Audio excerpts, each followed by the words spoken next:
O sermão a seguir foi pregado por João Calvino em 1555 e é o quarto numa série de 17 sermões sobre a carta de Paulo a Tito. Tema do sermão: Liderança na Igreja, parte 1. Tito 1, 5 a 6.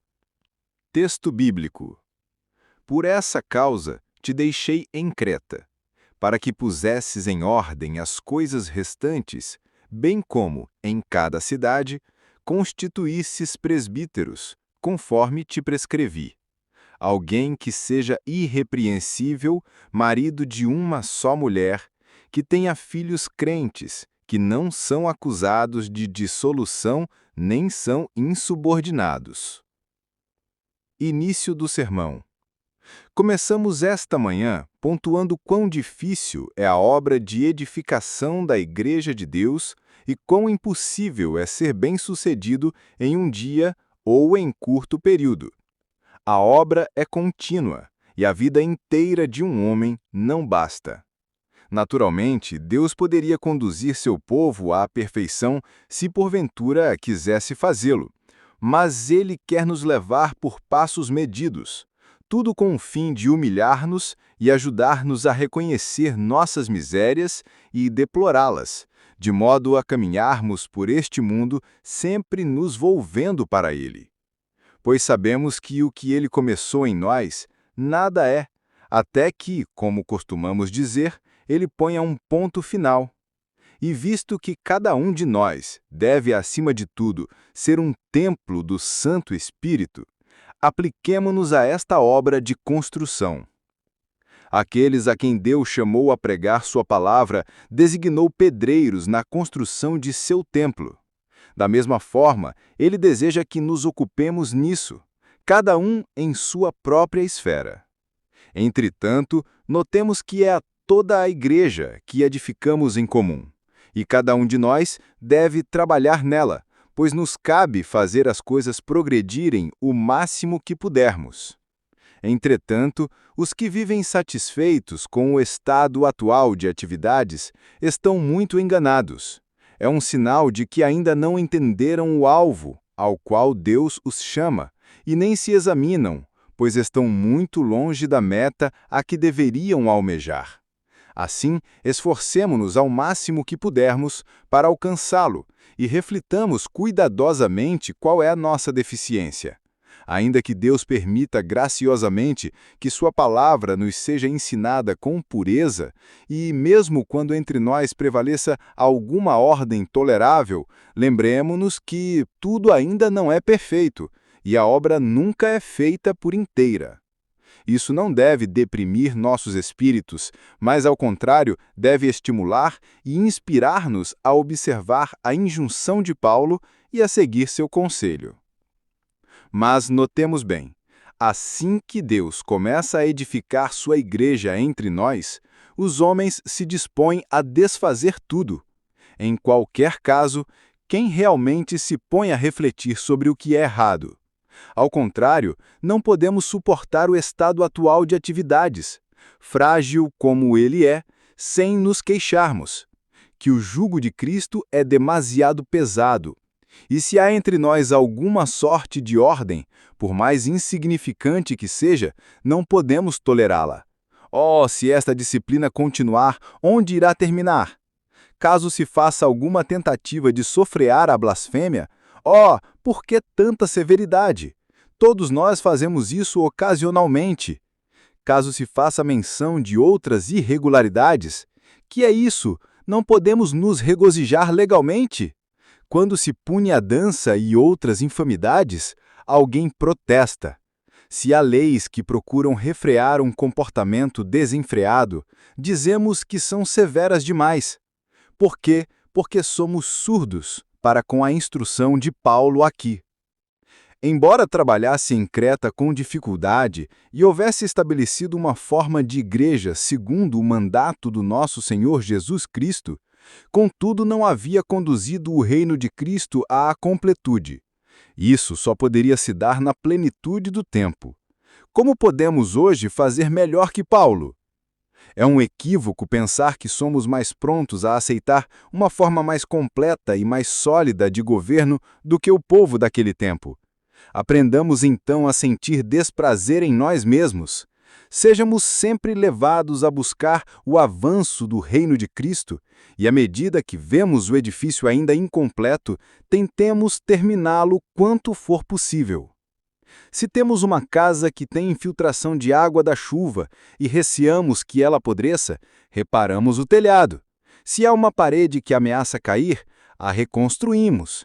Acaso há uma casa neste mundo mais preciosa que o santo templo de Deus, que nos honra com a habitação de seu Espírito em nós e que espera que nos unamos como pedras vivas que formam uma casa espiritual onde lhe oferecemos sacrifícios, adorando-o e invocando o seu nome? Vemos a chuva vindo, ouvimos estalidos, vemos sinais óbvios de decadência e ainda assim não nos apressamos a preservar algo de tão grande preço e valor? Quando vemos porcos invadindo a sala de um homem nobre, acaso não tomamos providência imediata a fim de que uma coisa tão vil não aconteça outra vez? Entretanto, vemos cães e porcos enlameando a igreja de Deus e trazendo-lhe infecção. Vemos degradação solta, que traz de opróbrio ao nome de Deus, e não parece que ninguém perceba. Pior, há homens que querem esta confusão e que o mal seja encoberto. Em suma, a maioria das pessoas dá o máximo para arruinar e solapar todo o progresso já feito. Enquanto um dos servidores de Deus prega fielmente a palavra e é zeloso em guiar seu povo a uma vereda certa, há bem poucos que tentam ajudá-lo. A maioria fará tudo o que puder para lançar tudo de ponta cabeça. Enquanto alguém com muito esforço e dificuldade carrega uma pedra, outros arrancarão 3 com o fim de impedir o prosseguimento da obra. Tais coisas são corriqueiras hoje. Por isso devemos labutar com ousadia para construir este templo espiritual de Deus, e que nenhuma dificuldade nos impeça de prosseguir, pois Deus nos dá graça para terminar enquanto não formos ociosos e negligentes. É oportuno, pois que trabalhemos muito seguindo o exemplo de Paulo. Observemos especialmente as palavras "o que ainda resta". Que cada um de nós olhe para si mesmo e considere cuidadosamente o que ainda lhe falta. Descobriremos que ainda estamos sujeitos a muitas falhas, de modo que fracassamos completamente no cumprimento do nosso dever. Somos também tão indolentes que não fazemos a 100ª parte do que deveríamos. Deveríamos voltar nossos pensamentos para a vida celestial e, enquanto passamos por este mundo, subjugar todos os nossos maus desejos, para que eles não mais nos façam recuar. Em vez disso, dificilmente conseguimos manter-nos pensando, ainda que de maneira efêmera, no céu. Em suma, quando nos pomos a olhar para Deus e buscar a vida a que Ele nos chama, somos mais frios que o gelo. Entretanto, nos deixamos arrebatar por um vagalume de sentimento. E se vemos que somos carentes de muitas coisas neste mundo, que todos sejamos mais prontos a corrigir-nos e, tendo feito isso, a considerar o mundo ao nosso redor, onde vemos de um lado blasfêmias e de outro imoralidade, disciplina, indulgência e outros escândalos e infecções. Essas coisas, repito, devem nos despertar para não sermos tão arrogantes a ponto de pensar que somos tão perfeitos que não se requer nós mais nenhuma obra. Em vez disso, deveríamos nos assegurar de que o bem continue avançando, que prevaleça a melhor ordem do que se dá hoje e que nos aproximemos ainda mais de Deus e do padrão de pureza que Ele nos ordena em Sua palavra. É isso que devemos ter em mente. Vemos que o Evangelho só pode ser mantido se atentarmos para o que Paulo acrescenta em seguida, bem como, em cada cidade, constituísseis presbíteros, pois a pregação é o meio pelo qual a igreja é mantida. Como dissemos nesta manhã, ela é a semente imperecível pela qual somos gerados por Deus, é o leite para cada jovem e alimento para os adultos. A igreja fracassaria e pereceria se não fosse sustentada pela pregação da palavra de Deus. Eis por que Paulo requer que fossem designados anciãos ou presbíteros, homens que têm a tarefa de guiar sempre o povo de Deus e de conservá-lo obediente a ele. Estes não são o tipo de pastores sonhado pelos papistas. Entre eles, sacerdócio é uma infecção saturada de sacrilégio que almeja destruir toda a ordem. Estes são presbíteros cristãos, cuja tarefa é declarar o Evangelho, não sacrificar Jesus Cristo, como fazem aqueles demônios que falsamente reivindicam o direito de oferecer Cristo a Deus Pai. Nada disso tem algo a ver com o ofício de presbítero como o achamos aqui, pois Paulo mostra sucintamente que os presbíteros de quem ele fala são ministros e pastores da igreja. Entretanto, este é um tema que consideraremos mais plenamente em seu lugar. Agora basta saber que, se queremos que a Igreja de Deus seja sadia e íntegra, deve haver pessoas que nos proclamem a palavra de Deus, porém não aqueles que, movidos pela ambição, logo subverteriam toda a ordem como se cortassem a garganta de um homem. Pois não há outra vida à vista de Deus além daquela que temos pela fé, como dissemos nesta manhã. É importante enfatizar este ponto e rogar a Deus, quando Ele enviar-nos sua palavra, que ao mesmo tempo levante homens que verdadeiramente nos ministrem. A seguir, Paulo se refere aos presbíteros que sejam escolhidos ou constituídos. Ele prefacia suas palavras a Timóteo com a mesma observação. Se alguém aspira ao episcopado, excelente obra almeja. Ou, o homem que deseja ser bispo assume uma tarefa nobre. Esta não é uma ocupação ordinária e não é uma diversão. Como continua a dizer, porque é indispensável que o bispo seja irrepreensível como despenseiro de Deus, ou, aquele que é pastor na igreja é como um administrador na casa de Deus, tendo o cuidado das almas. Portanto, que ninguém lance mão da obra irrefletidamente, nem promova o primeiro homem que apareça. Que se faça uma escolha discriminatória para que o lugar somente seja assumido por alguém apto para edificar a Igreja de Deus e competente para exercer seu ofício. Em primeiro lugar, se requeria que os escolhidos fossem irrepreensíveis. Aqui, a intenção de Paulo é a mesma que em sua primeira carta a Timóteo. Ele não esperava que os pastores fossem isentos de todas as falhas, pois seria impossível encontrar tal pessoa. Quando no tempo da lei, os sacerdotes que prefiguravam nosso Senhor Jesus Cristo entravam no santuário dar a mediar entre Deus e os homens, eles faziam reconciliação e paz entre os dois. Antes de tudo, eles tinham que confessar que, na verdade, eram sicários miseráveis. Assim, a igreja seria destituída de mestres caso se requeresse que estes fossem impolutos e sem mácula. Entretanto, há falhas ocasionadas por fraqueza e pecados dos quais todos os homens são culpados. É possível achar homens que sirvam a Deus e cuja vida seja sem aquela sorte de mancha que é merecedora desta censura. Tu és um ladrão, um mulherengo, um ébrio, um blasfemo ou algo similar. Pode ser que possuam fraqueza como todos os homens, mas que não sejam tão corruptos que não possam servir a Deus fielmente se chamados a tal tarefa, ou não possam reprovar e censurar homens por seus pecados. É isso que Paulo quer que entendamos nesta passagem. Ele tinha toda a razão em demandar que os que pregam a palavra de Deus sejam irrepreensíveis, pois o que aconteceria se um homem fosse culpado de uma falta tão notória que o desacreditasse inteiramente? Poderia abrir a boca para recriminar os ofensores? Ele não seria livre para isso, pois, como diz outro lugar, é necessário uma consciência limpa e pura se hemos de proclamar a verdade e ensinar livremente e sem oposição. A conclusão a que chegamos do que lemos aqui, portanto, é que a palavra de Deus não deve ser diminuída pela culpa de alguém que a porta, de modo que alguém diga: quem ele pensa ser? Ele fala muito bem quando se encontra no púlpito, mas um violonista poderia fazer outro tanto, e um comediante realizaria muito mais. Isso outra coisa não é do que tagarelar. A palavra de Deus se transformará num objeto de escárnio se um homem falhar em mostrar com a sua vida que fala a sério.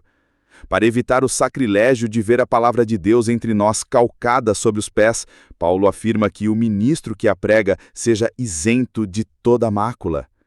É verdade que os servos de Deus nunca estarão acima de qualquer censura. O próprio apóstolo confessa que teve de sofrer opróbrio e desgraça. No entanto, em toda a sua vida, ele se comportou tão inocentemente que nele não se achava falta nenhuma. Mesmo antes de abraçar a fé em Jesus Cristo, ele era irrepreensível, um espelho e pérola de toda a santidade. Certamente ele não sabia o que estava fazendo, pois ainda não era governado pelo Espírito de Deus. Mesmo assim, viveu uma vida de tanta retidão que ninguém poderia achar nele falta nenhuma.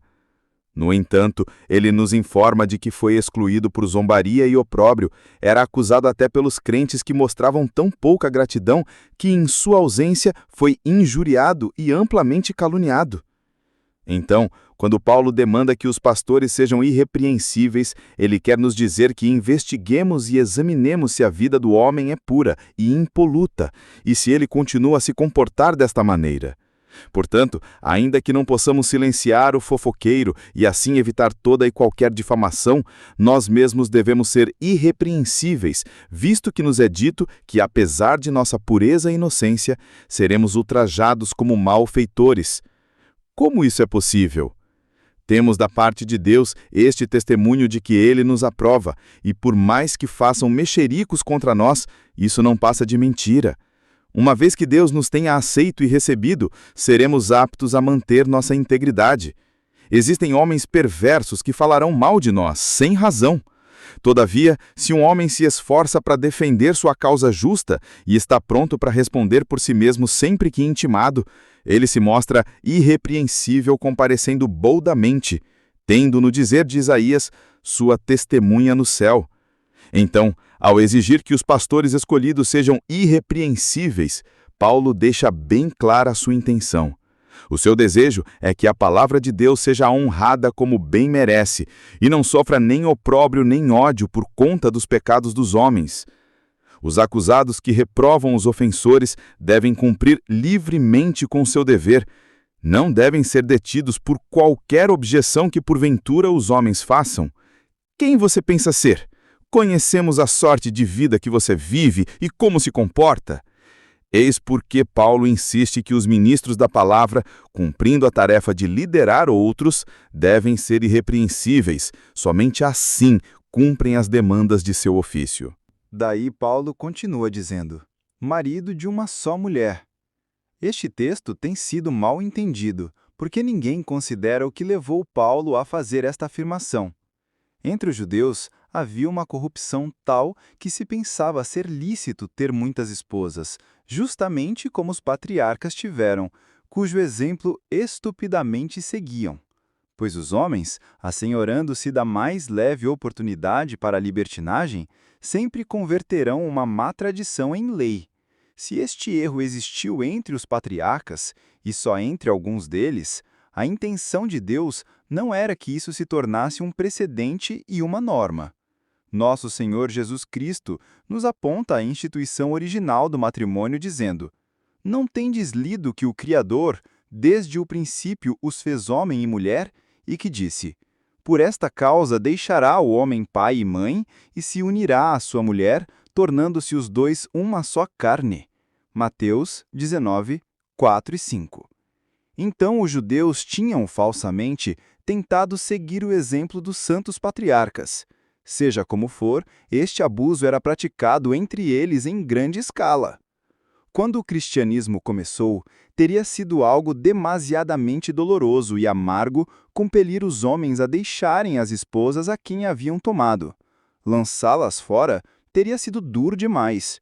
Não obstante, não pode ser que uma prática tolerável entre os povos fosse permitida a alguém que se destinava a ser um espelho a outros e a mostrar-lhes o caminho. Caso eu seja criticado por uma falha, posso replicar: meu vizinho faz exatamente a mesma coisa.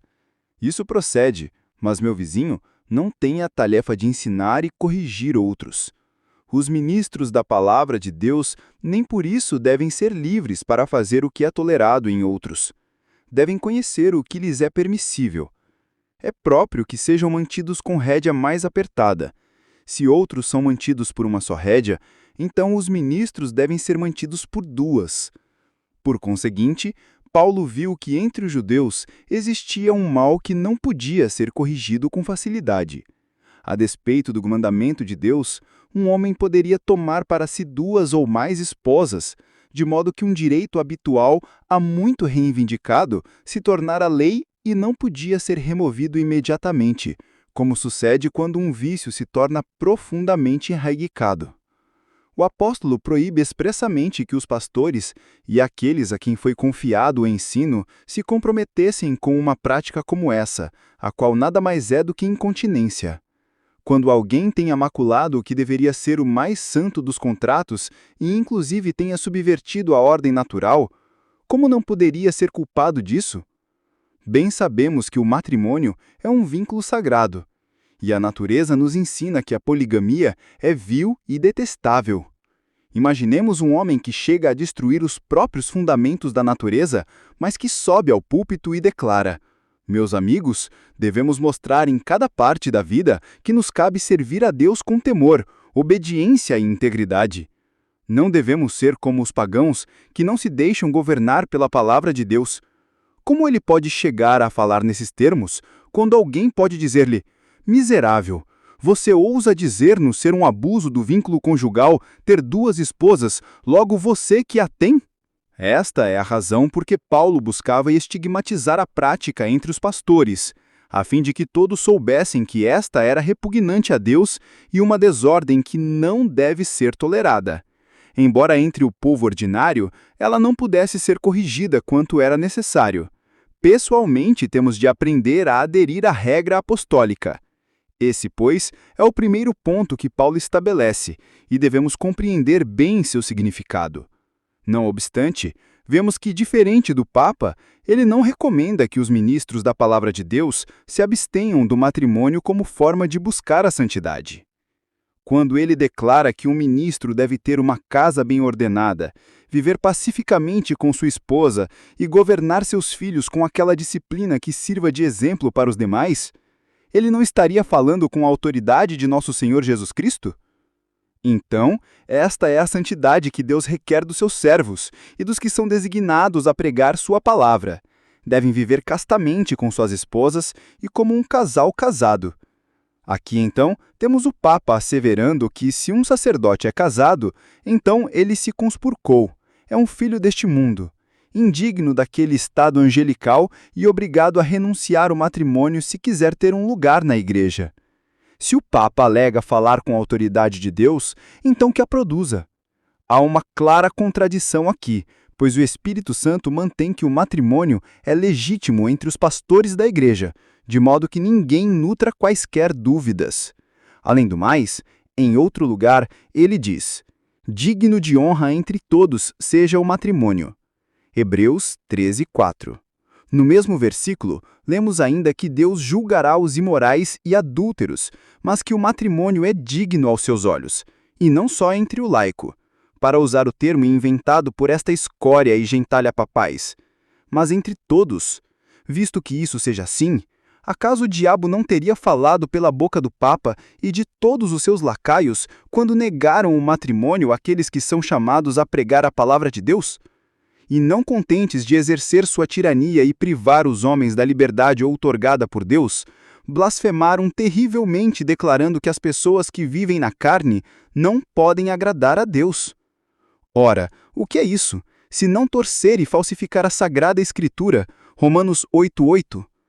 Ali Paulo está falando de adúlteros, devassos, roubadores, blasfemos e enganadores, os maldizentes que mentem sobre seus vizinhos e malfeitores de toda espécie. Estes, reiterando, não podem agradar a Deus. Além disso, o diabo em Roma vomitou sua blasfêmia infernal, declarando que os que se casam não podem agradar a Deus. Acaso o santo matrimônio poderia ser mais vilmente conspurcado ou gravemente blasfemado do que isso? Além do mais, quem é o autor do matrimônio? Evidentemente, Deus tem permitido que Satanás reine naquele trono de apostasia, de modo que aqueles que veem que ele é um fosso do inferno se deixem cegar voluntariamente e mereçam a perdição. Ninguém pode alegar tal ignorância a ponto de dizer: esta pobre plebe simplesmente segue onde seus prelados os guiam. O fato é que são mais do que dichosos, deixando-se tapear e enganar e seguir em frente rumo à destruição. Deus não poderia fazer outra coisa senão tomar vingança de uma confusão tão diabólica. Pois como seria se o mundo fosse destituído de bons pastores? Todos os que buscaram viver vidas santas e impolutas foram silenciados, como se deu com aqueles que desejavam servir a Deus e abster-se da imoralidade e outras perversidades. Nenhum desses teve a ventura de ser bispo, sacerdote ou algo mais. Por quê? Eles eram casados, enquanto aqueles que livremente se entregaram à orgia foram tidos como aptos a ser cúmplices do Papa. Então não fazia diferença se eram bispos mitrados ou sacerdotes besuntados. Estes eram aptos ao ofício, e no fim do mundo foram saturados com sua infecção. Foi assim que a imoralidade se espalhou, e o matrimônio foi despojado, e os lares só foram mantidos puros com a maior dificuldade, pois o fedor desses homens prevaleceu onde quer que eles expelissem seu veneno. E tão contagiosa era a doença que quase ninguém ficou imune dela. Além disso, Deus os cegou e injetou neles tal depravação que não podiam falar bem dos maus, não da maneira dos animais brutos, pois a brutalidade daqueles que sustentavam a tirania do Papa é de uma ordem bem diferente, mas de uma maneira muito pior e mais aversiva. Estes, pois, são os salários que Deus lhes enviou em sua ira e justo julgamento, porque rejeitaram o santo matrimônio, que é um estado nobre e eminente. Portanto, se possuímos verdadeira firmeza, não nos deixemos guiar por nossas próprias ideias. Consideremos o que Deus aprova e nos contentemos com isso.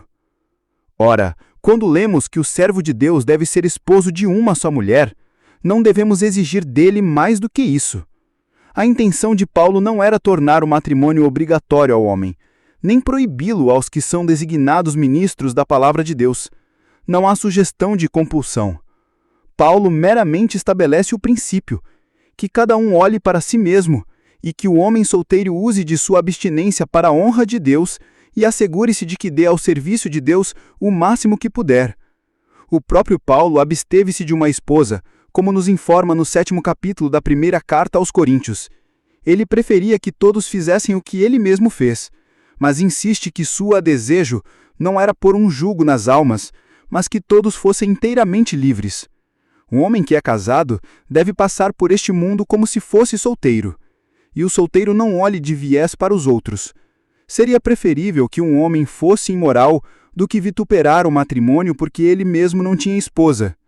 Seria preferível que se sepultasse em um bordel do que desprezar o matrimônio abstendo-se dele e rejeitando um estado que Deus santificara. Mais que a imposição de uma lei que requer o casamento, Paulo deseja apenas se assegurar de que os que são designados a pregar a palavra de Deus não sejam intemperantes ou dissolutos e que, se houver alguma falha que ao povo comum seja permitida, que a mesma seja proibida aos pastores da igreja que se destinam a ser espelhos. Devemos ser cuidadosos para não justificar as falhas dos pastores sob a alegação de que são toleradas nos homens ordinários de menos reputação. Os ministros estão sujeitos a uma disciplina mais estrita do que os indivíduos privados e devem ser vigiados mais de perto.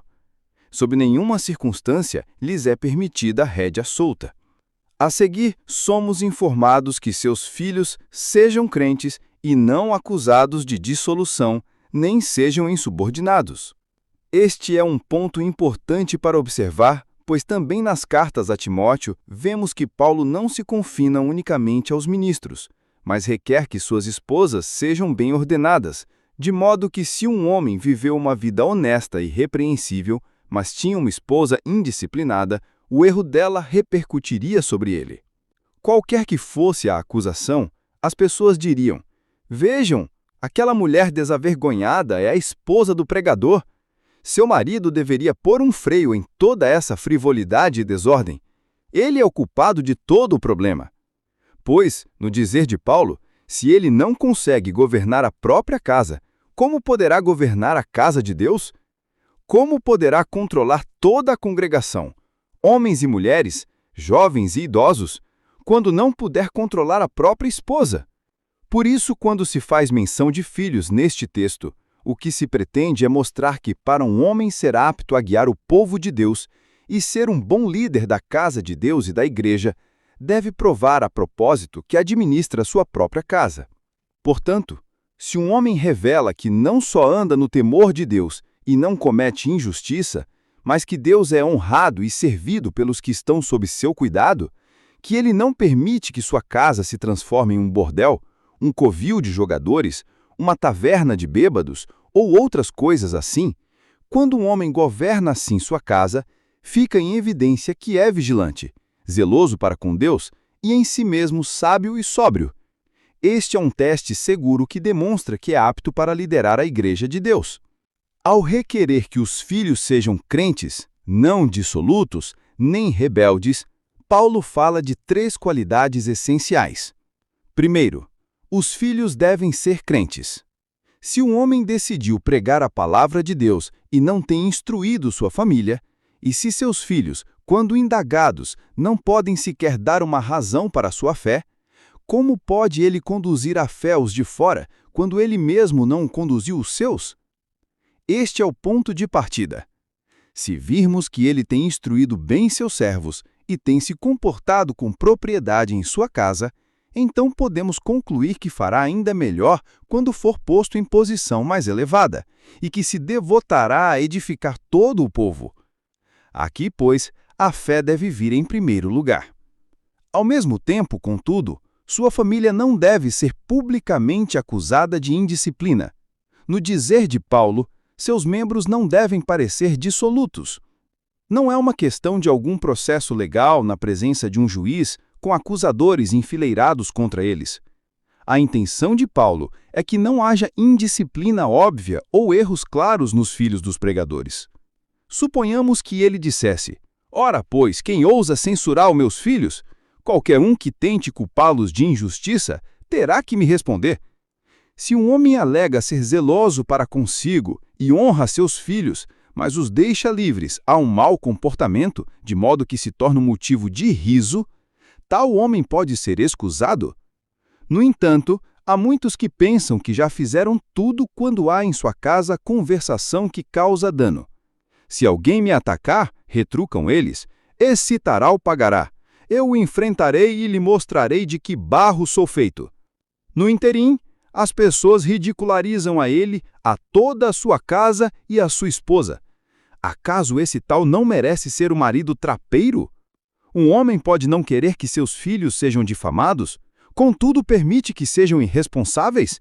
Eles zombam das repreensões que recebem? Desafiam a Deus. Nele só se vê o mal.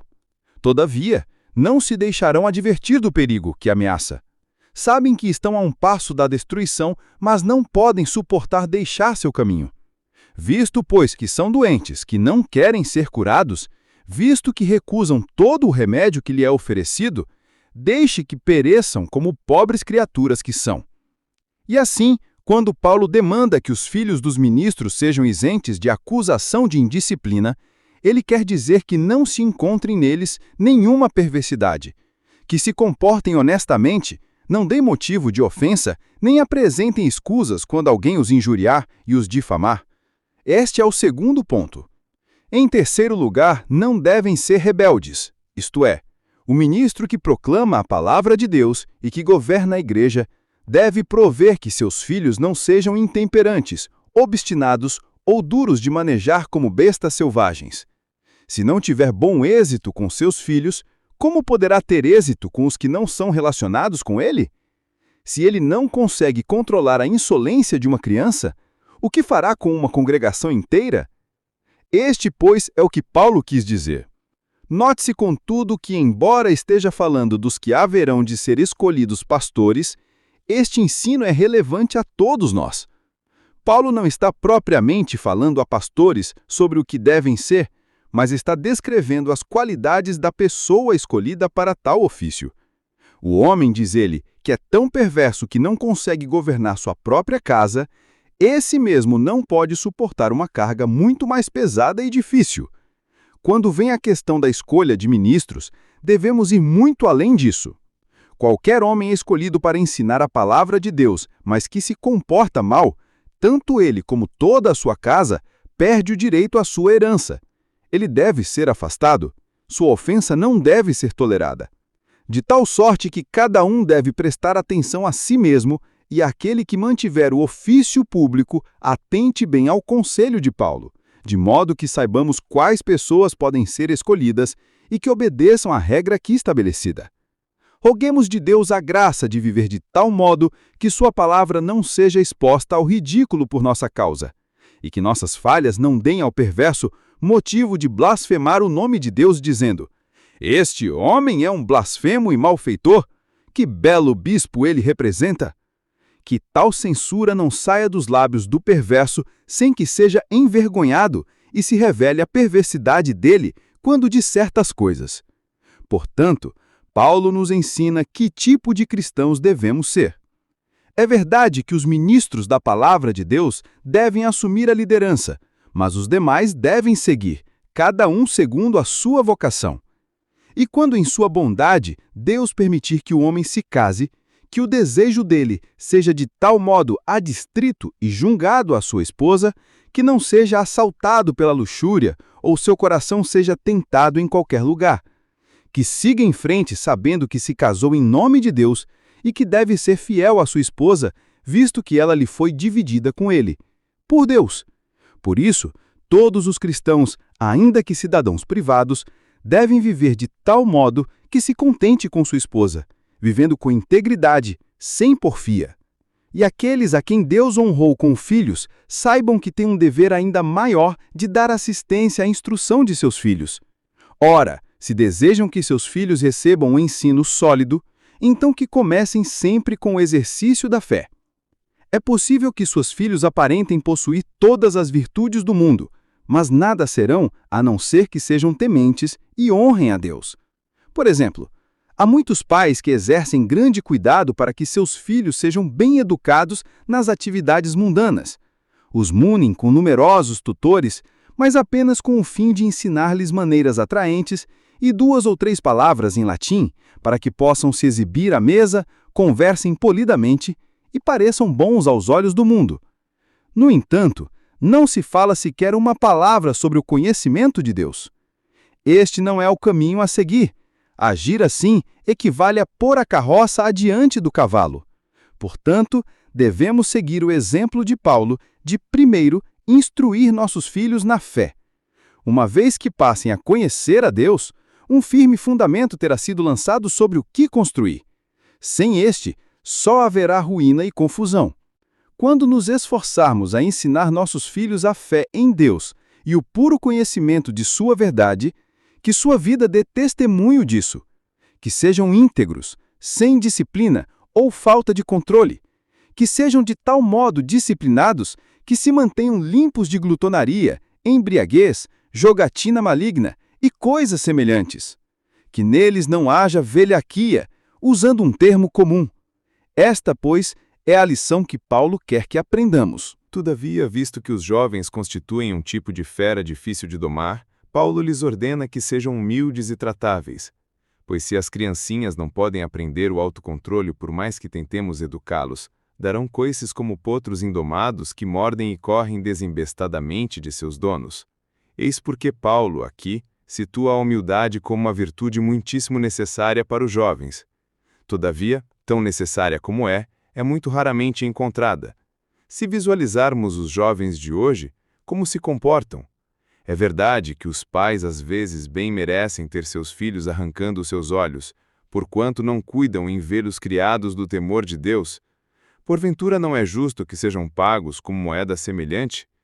É deplorável que os filhos sejam tão desobedientes que não possam ser de modo algum domados quando pequenos, ou ser de alguma forma levados a degustar a bondade. O que acontecerá, pois, quando forem mais crescidos? Não digo quando chegarem a ser homens viris, mas quando já não forem crianças, quando forem o que denominamos de adolescentes. Gostariam de ser chamados homens, e pensam que é um erro se são chamados de um nome diferente. Deveriam ser mantidos na escola por mais 10 anos e sentir a vara do professor, contudo querem ser tidos como adultos. Uma vez e outra lhes tenho dito, Acaso são palhaços se denominando de homens? Vocês precisam de vara para que se mantenham controlados. Se atentassem para estas advertências, então não haveria necessidade de lágrimas agora, ou da presente exibição de severidade. Não haveria necessidade de envergonhá-los com punições, se fossem mais sábios e com maior discernimento. Por isso, devemos ser duplamente cuidadosos em seguir o conselho de Paulo, que os pais mantenham a rédea curta para com seus filhos, e seus filhos tentem fazer a parte de homens quando estiverem ainda sujeitos à vara, e sejam assim poupados. Naturalmente, os pais não devem provocar seus filhos ou levá-los ao mau comportamento em razão de sua excessiva severidade. Mesmo assim, devem temer que seus filhos, sendo de difícil controle, não quebrem as peias e se entreguem a toda forma de perversidade e vão de mal a pior com o fim de ver seu caminho liberado. Ao mesmo tempo, os jovens saibam que, a menos que exerçam controle e obedeçam serenamente à liderança de seus anciãos, haveremos de chorar envergonhados de todas as suas virtudes. Estas não serão mais que arrogante presunção e lixo sem valor, e Deus lhes abaterá o orgulho.